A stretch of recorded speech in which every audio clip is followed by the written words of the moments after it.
Dhaka premier লিগে পাতানো ম্যাচের অভিযোগ উঠায় উদ্বেগ প্রকাশ করেছে বিসিবি।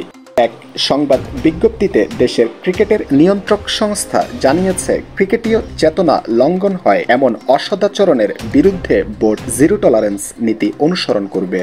গেল 9 এপ্রিল মিরপুরে গুলশান ক্রিকেট ক্লাব ও শাইনপুকুর ক্রিকেট ক্লাবের ম্যাচে বেশ কিছু সন্দেহজনক মুহূর্ত পাওয়া যায়। ধারণা করা হচ্ছে শাইনপুকুর ইচ্ছে করে ম্যাচটি হেরে গেছে। এ নিয়ে সামাজিক যোগাযোগ মাধ্যম ও ক্রিকেট পাড়ায় হচ্ছে বিস্তর সমালোচনা। এবার এই ইস্যুতে মুখ খুলল বিসিবি। এক বিবৃতিতে বোর্ড জানায়, ম্যাচটি ঘিরে উদ্বেগের বিষয়ে বিসিবি অবগত। বিসিবিও উদ্বেগ প্রকাশ করেছে।